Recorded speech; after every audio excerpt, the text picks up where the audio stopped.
그분이 쓴 영혼을 찾는 현대인이라고 하는 책 중에 등장하는 내용입니다. 이 책의 내용이 오늘 살아가는 우리의 많은 현대인의 마음을 공감할 수 있기 때문에 조금 내용이 짧지 않지만 여러분과 함께 나누겠습니다. 자신을 받아들이는 것이야말로 모든 도덕 문제의 핵심이고 모든 인생의 특권입니다. 가난한 사람들을 먹이고 모욕을 용서하고 그리스도의 이름으로 원수를 사랑하는 것, 이 모두는 틀림없이 훌륭한 덕입니다. 내 형제 중 지극히 작은 자에게 하는 일이 곧 그리스도께 하는 일입니다. 그러나 모든 사람 중 지극히 작은 자, 모든 거지 중 가장 가난한 자, 모든 위반자 중 가장 뻔뻔한 자, 원수 자체, 알고 보니 그 모두가 내 안에 있다면 어떻게 되겠습니까? 나야말로 내 친절한 자선이 필요한 자라면, 나야말로 사랑받아야 할 원수라면 그때는 어떻게 되겠습니까? 대체로 그럴 때면 그리스도인의 태도가 확 바뀝니다. 사랑이고 인내고 더 이상 물을 것도 없습니다. 우리는 자기 내면의 형제에게 라가 곧 바보라고 합니다. 자신을 정죄하며 격분합니다. 우리는 세상에서 숨어버립니다. 낮은 자 중에서도 가장 작은 자를 내 안에서 만났다는 사실을 절대 인정하지 않습니다. 여러분, 내용이 조금 길었지만 우리에게 많은 생각을 불러일으키는 참 좋은 글이라는 생각이 듭니다. 여러분, 그렇습니다. 안타깝게도 오늘날 많은 현대인들은요, 자신을 사랑하지 못합니다. 자신을 받아들이지 못합니다. 심지어 자신을 혐오하기도 합니다. 특별히 그리스도인들 중에는요, 그런 모습을 보이는 사람들이 꽤 많이 보입니다. 대표적으로 과거에 제가 그러했습니다. 신앙생활을 오래 할수록, 그리고 하나님의 은혜를 알고 성령의 은혜를 알아서 자신이 죄인이라는 것을 알면 알수록 자신의 죄가 얼마나 큰지를 깨닫고 그야말로 깊은 좌절에 빠지는 것입니다. 그래서 힘든 것입니다. 자신을 받아들일 수가 없는 것입니다. 궁극적으로 자신을 사랑할 수 없습니다. 여러분, 이것은 굉장히 중요한 문제입니다. 예수님께서요, 내 자신을, 내 이웃을 내 자신과 같이 사랑하라고 말씀하셨습니다. 그 말은 무슨 말이죠? 우리가 우리 자신을 먼저 사랑하지 못하면 우리 이웃도 사랑할 수 없다는 의미입니다. 여러분은 여러분 자신을 사랑하십니까? 여러분은 여러분 자신을 받아들이고 용납하고 여러분 스스로를 소중하게 여기십니까? 여러분을 용납하십니까? 여러분 자신을 품어주십니까? 우리는 다른 누군가를 그렇게 해야 된다는 것을 알고 그렇게 열심히 살아갈 때가 많습니다. 그런데 정작 자기 자신을 소외시킬 때가 있다는 것입니다. 남들을 사랑하는 것에 대해서는 적극적이지만 나 자신을 사랑하는 것, 물론 왜곡된 사랑이 아니라 하나님 안에서 건강하게 나 자신을 사랑하는 것, 바로 그 아름다운 그 삶의 중요한 가치에 대해서는 우리가 쉽게 저버릴 때가 있다는 것입니다. 여러분, 오래전에 실제로 있었던 일입니다. 조금 무거운 이야기지만 저도 이야기를 듣고 참 가슴이 아팠습니다. 참 진지한 고민 가운데 살아가는 신학생이 있었습니다. 그런데요, 그 신학생이요, 스스로 삶을 포기했다라는 소식을 들었습니다. 그 이유가 무엇인지 아십니까? 죄책감 때문입니다. 죄책감 때문입니다. 자신의 죄가 얼마나 큰지를 알면 알수록 그 죄책감에 짓눌려서 그만 살고 싶지 않은 것입니다. 여러분, 이것은 굉장히 중요한 우리의 신앙에 있어서 우리가 놓치고 망각하고 갈 수 있는 포인트입니다. 우리는요, 죄에 집중한 나머지 그만 자신을 사랑하지 못하고 미워하고 혐오하는 방향으로 흘러갈 수 있다는 것입니다. 여러분, 성경은요, 분명히 우리가 죄인이라는 사실을 알려줍니다. 근데 저 놀라운 것은 뭔지 아십니까? 우리는 용서받은 죄인이라는 것입니다.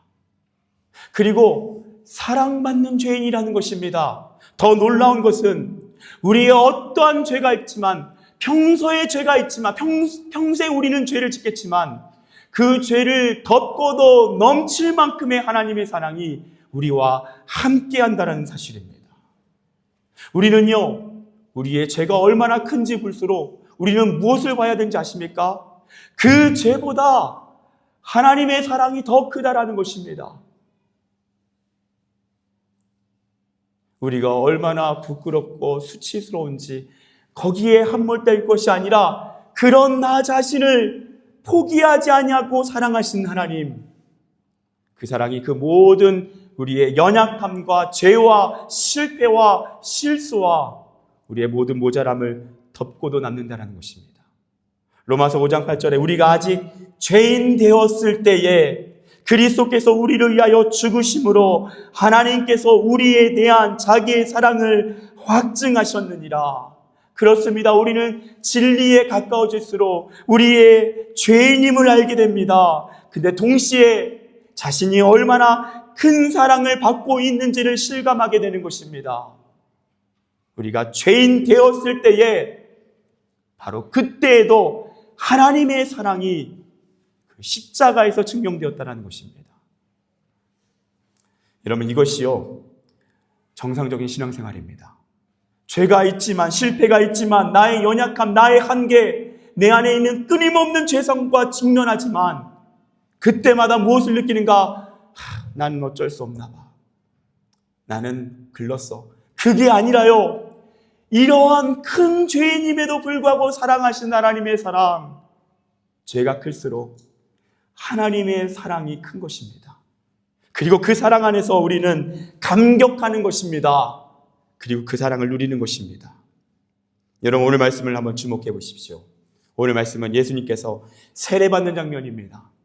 예수님께서 지금까지요, 부모님의 그 가정의 따뜻한 품 안에서 지내시다가 이제는 공생에 본격적으로 그분의 사명을 감당하기 위해 시작하십니다. 세례를 받는 그 자리는요, 삼위일체 하나님께서 공적으로 함께 하나 되어서 그 자리에서 협력하여서 이제 본격적인 공생애를 시작하시는 것입니다. 그 삼위일체 하나님은 늘 함께 하셨지만 이제 예수님을 통해서 이 땅에 본격적인 공생애를 시작하시는 것입니다. 아주 중요한 순간이지요. 바로 그 자리에 세례 요한을 통해 세례를 받으시고요. 그리고 그 자리에 성령이 비둘기같이 강림하십니다. 그리고 하늘로부터 놀라운 하나님 아버지의 음성이 들립니다. 너는 내 사랑하는 아들이라, 내가 너를 기뻐하노라.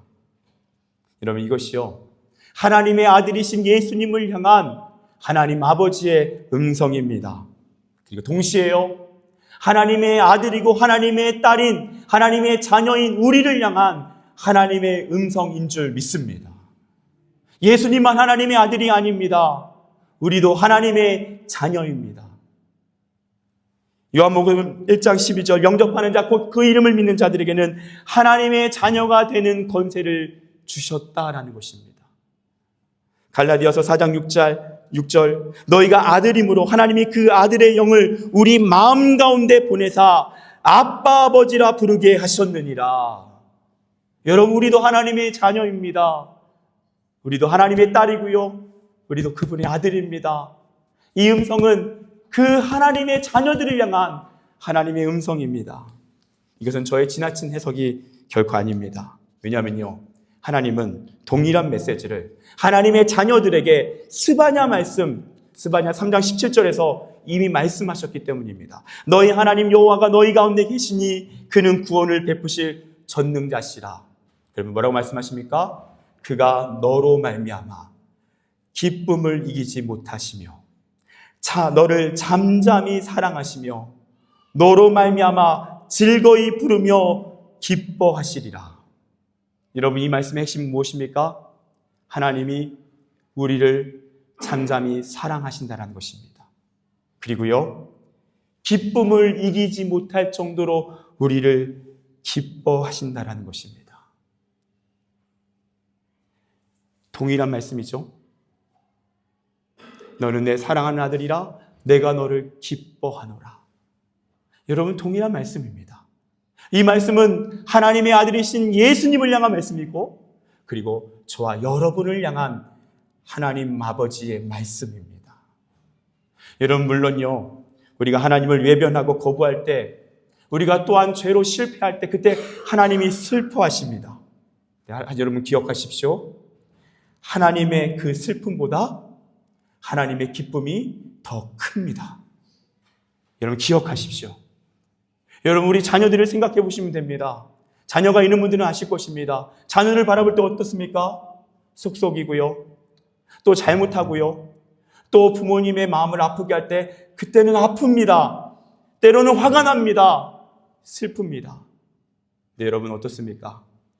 자녀를 향한 슬픔이 있지만 여러분, 비교되지 않는 기쁨이 있지 않습니까?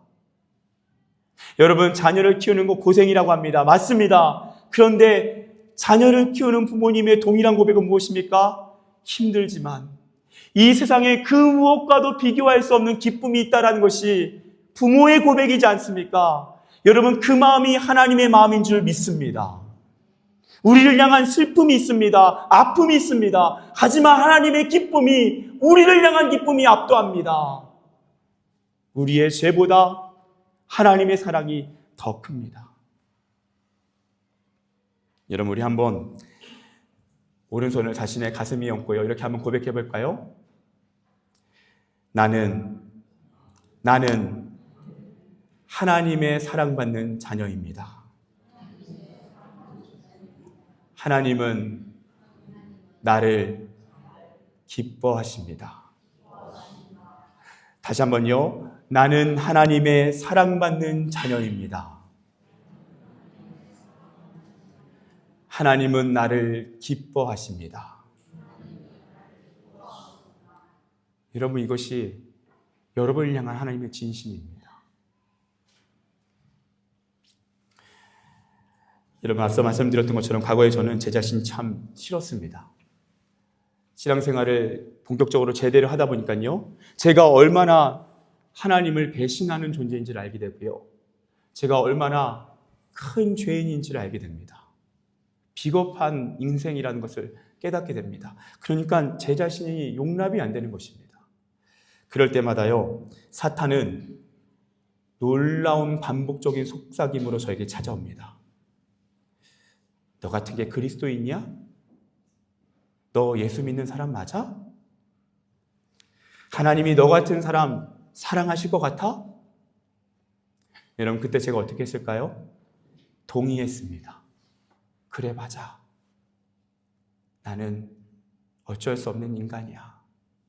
하나님도 이런 나를 물론 좋아하시겠지만 그렇게 사랑하진 않으실 거예요. 여러분, 과거에 제가요, 꽤나 오랜 시간 그런 시간에 시달렸습니다. 그런데요, 하나님의 사랑을 알면 알수록요, 그것이 절대 아니라는 것을 알게 됐습니다. 지금도요, 놀랍게도 제가 넘어지는 자리마다 사탄이 찾아옵니다. 그리고 사탄은 제 안에서 속삭입니다. 너 같은 게 목사야? 응? 너가 그러고도 설교할 수 있어? 여러분, 지금요, 더 제 속을 파고드는 거예요. 근데 다른 게 뭔지 알아요? 이전이랑 달라요. 저는 어떻게 하는지 아십니까? 맞아. 나 죄인이야. 근데 내가 어떤 죄인인지 알아? 나는 하나님이 사랑하시는 죄인이야. 나는 하나님 앞에 다시 엎드려 회개할 거야. 다시 주님 앞에 철저히 가슴을 찢으며 회개할 거야. 그리고 나는 다시 하나님께 나아갈 거야. 그리고 하나님은 이런 나를 변함없이 사랑하신다는 것을 믿고 나아갈 거야. 담대하게 선언하는 것입니다. 그리고 이제는 더 이상 그 죄책감 안에 머무르지 않습니다. 그 죄책감이 저를 함몰시키려고 할 때마다 제 안에 이 하나님의 음성을 기억하는 것입니다. 나는 하나님이 사랑하는 아들이야. 나는 하나님이 기뻐하시는 사람이야. 나는 다시 일어나 하나님의 음성을 믿고 나아갈 거야. 제 자신에게 선포하는 것입니다.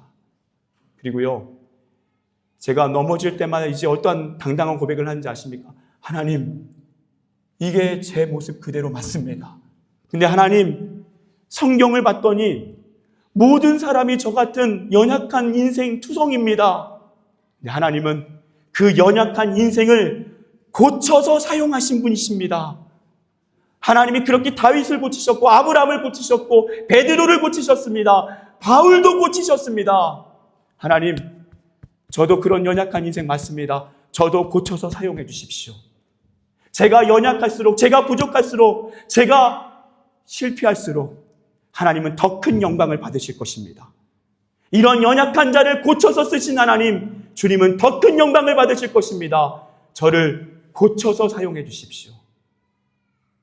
여러분, 왜 이런 고백이 가능합니까? 어떻게 당당할 수 있습니까? 우리의 죄보다 하나님의 사랑이 크기 때문입니다. 하나님의 슬픔보다 하나님의 기쁨이 크기 때문입니다. 사랑하는 여러분, 그것이 여러분을 향한 하나님의 뜻입니다. 그것이 여러분을 향한 하나님의 마음입니다. 하나님의 사랑입니다. 여러분, 이 사랑을 믿으십시오. 이 사랑을 붙잡으십시오. 이 사랑의 품에 안기십시오.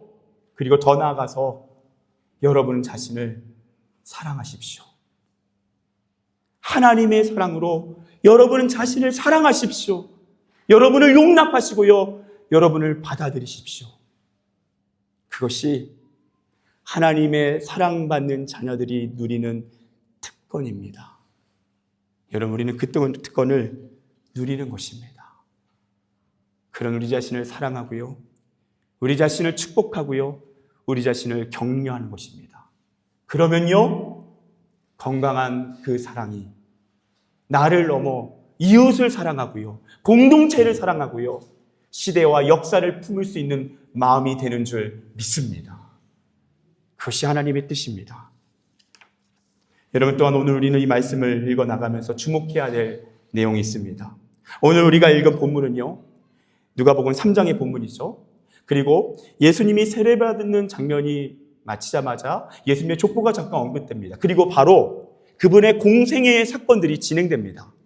여러분, 놀라운 이 세례식 이후에 첫 번째 등장하는, 누가복음 4장에 등장하는 첫 번째 사건이 무엇인지 아십니까? 예수님이 광야에서 40일 동안 금식하시고요. 그 자리에 시험을 받는 것입니다.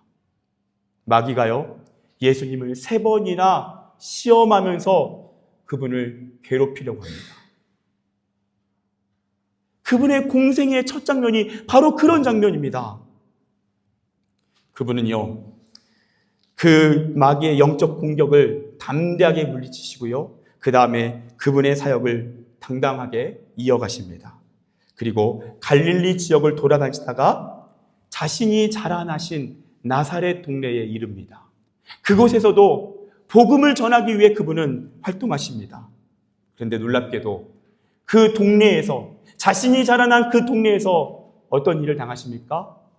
거절당하십니다. 무시당하십니다. 예수님이 아무리 하나님의 뜻을 전하시고 놀라운 기적을 보여주시지만 그들은요, 속으로 뭐라고 생각하느냐? 아, 저 예수 요셉의 아들이잖아. 그러면서 예수님을 무시하는 것입니다. 거절하시는 것입니다. 그러자 예수님이 말씀하십니다. 선지자는 고향에서 대접받지 못한다고 하시면서 그 현실을 받아들이고 그 다음 사역지로 옮기시는 것입니다. 여러분, 그렇지만 예수님은요, 그러한 사탄의 영적 공격과 사람들의 거절과 무시 가운데서도요, 흔들리지 않으십니다. 그분은 담대하게 그 현실을 넉넉하게 감당하시며 그분의 길을 걸어가십니다. 여러분, 그 이유와 그 힘은 무엇입니까? 그분은 하나님의 음성을 들었기 때문입니다. 예수님 안에 하나님 아버지의 음성이 있기 때문입니다. 너는 내 사랑하는 아들이라 내가 너를 기뻐하노라. 사탄이 자신을 공격한다 할지라도, 사람들이 자신을 무시한다 할지라도 예수님 안에는요, 그 하나님의 아버지의 음성이 압도하고 있는 것입니다. 세상 소리를 압도하고요, 하나님의 소리가 그 마음을 가득 채우고 있는 것입니다. 여러분, 실제로 많은 심리학자들이 이야기하는 것이 무엇입니까? 사랑받고 자라난 자녀들의 특징이 무엇이죠? 당당하다라는 것입니다. 눈치 보지 않는다라는 것입니다. 사람들이 좀 자기를 미워해도요, 미움받을 용기를 가지고 살아간다는 것입니다. 왜입니까? 나는 사랑받는 아들이거든. 나는 사랑받는 딸이거든. 너가 나 싫어해도 돼. 나 나의 아빠, 엄마, 나의 할아버지, 할머니는 나를 이미 넉넉히 사랑하셔. 너가 나를 조금 싫어해도 그건 나에게 별것도 아니야. 사랑받는 자의 당당함입니다. 여러분, 예수님은요, 하나님 아버지의 그 사랑의 음성으로 가득 차셔서 그 당당함으로 그분은 자신의 길을 걸어가시는 것입니다. 여러분, 이것이 누구의 모습입니까? 바울의 모습이기도 하지 않습니까? 여러분, 바울처럼 고난당한 사람이 어디 있습니까? 그는요, 매번 죽을 뻔한 고비를 넘겼습니다. 로마서 8장에서는 자신을 뭐라고 얘기를 하는지 아십니까? 36절에 기록된 바 우리가 종일 주를 위하여 죽임을 당하며 도살당할 양같이 여김을 받았나이다. 자신의 삶을요, 도살당하기 직전의 양이라고 얘기합니다. 그만큼 언제 죽을지 모른다는 공포와 두려움과 사람들의 비난과 핍박이 가득했다라는 것입니다. 근데 바울이 뭐라고 얘기합니까? 그러나 이 모든 일에 우리를 사랑하시는 이로 말미암아 우리가 넉넉히 이기느니라. 할렐루야. 무엇으로 이긴다고요? 우리를 사랑하시는 이로 말미암아 우리가 넉넉히 이기느니라. 도살당할 양과 같은 그 절정의 어려움이 찾아올 때에도, 그럼에도 그때마다 이길 수 있고 감당할 수 있고 그 현실을 향해 다시 나아갈 수 있는 이유, 그 이유는 바울 안에 이 하나님의 음성이 있었기 때문입니다. 내가 너를 사랑한다. 내가 너를 기뻐한다. 내가 너와 함께 할 것이다. 내가 너의 인생을 책임질 것이다. 그 하나님의 사랑의 음성을 듣는 사람은 아무리 어려운 현실이 찾아온다 할지라도 그 현실을 감당하게 된다는 것입니다. 그것이 하나님의 사랑의 능력입니다. 여러분, 미국의 유명한 스탠리 하우어스라고 하는 신학자가 있습니다. 그는 세계적인 신학자고요. 2001년 타임지에서 미국 최고의 신학자로 선정되기도 했습니다. 근데 그분이 2011년 한 중요한 강연 자리에서 그분의 솔직한 자신의 삶을 이렇게 오픈하는 시간이 있었습니다. 그분이 무슨 얘기를 하냐면요, 자신은 조울증에 걸린 아내로 인해서 너무나도 고통스러운 삶을 오랜 동안 살아오고 있다는 것입니다. 밤새 소리를 지르는 아내, 자기 재산을 상의 없이 갑자기 팔아서 기부해버린 아내, 심지어 그 조울증 때문에 자신의 친구에게 전화해서 성관계를 요구하고 그렇게 자신을 끊임없이 상처 입히는 아내, 그 아내와 살아가고 있다는 것입니다. 그래서 이분이 뭐라고 얘기하냐면요, 자기가 하루에 16km씩 막 뛰고 있다고 합니다. 왜냐하면 그 당시에 그 시간을 너무나도 감당할 수 없어서 어떻게 해서든 이 상처와 아픔을 버텨내고자 막 16km를 막 매일매일 뛰었다고 하는 것입니다. 그래야 겨우겨우 그 마음을 지킬 수 있어서. 그리고 너무나도 외로운 시간을 보냈다라는 것입니다. 그가 뭐라고 얘기하는지 아십니까? 인생이 왜 그러냐고 묻지 마십시오. 인생에 왜 엉뚱한 일들이 일어나는가 묻지 마십시오. 나는 모릅니다. 그러면서 그는 이렇게 덧붙입니다. 기독교인이 된다는 것은 답이 없이 사는 것을 배우는 것입니다. 믿음이란 답을 모른 채 계속 살아가는 것입니다. 여러분, 우리가 그리스도인이지만요, 인생에 답이 없을 때가 있습니다. 답을 모를 때가 너무나도 많습니다. 답을 모르지만 그럼에도 계속 그 현실을 살아가야 할 때가 있습니다. 그렇지만 그리스도는 무엇이 다릅니까? 인생에 답이 없지만 감당할 수 있는 힘이 있다는 것입니다. 그 힘은 무엇입니까? 너는 내 사랑하는 아들이라 내가 너를 기뻐하노라. 우리에게 말씀하시는 하나님의 음성인 줄 믿습니다. 사랑하는 여러분, 지금 예수님처럼 현실 속에 영적으로 끊임없는 공격을 받고 있는 분이 있습니까? 사람들이 거절하고 외면하고 있는 분이 있습니까? 이해할 수 없는 고난의 시간을 통과하고 있는 분이 있습니까? 모든 것이 불안정한 미래를 향해 걸어가고 있는 분이 있습니까? 귀를 열고 들으십시오. 지금 하나님께서 저와 여러분에게 이렇게 말씀하십니다. 너는 내 사랑하는 자녀라. 너는 내 사랑하는 딸이라. 너는 내 사랑하는 아들이라. 내가 너를 기뻐하노라. 내가 너를 기뻐하노라.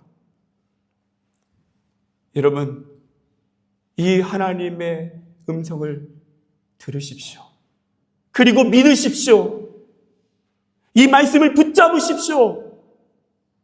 여러분의 감정에 다가오지 않고 느껴지지 않아도 아멘으로 믿음으로 응답하고 이 말씀을 붙잡으십시오. 그리고 끊임없이 여러분을 향해 선포하십시오. 나는 하나님의 사랑받는 아들입니다. 딸입니다. 나는 하나님의 사랑을 받고 있는 하나님의 자녀입니다. 하나님이 나를 기뻐하십니다. 그분이 나와 함께 하십니다. 지금은 답이 없지만, 지금은 이 모든 상황이 막막하지만 그분이 나의 힘이십니다. 그분이 나와 함께 하십니다. 그리고 그분이 나의 답이십니다.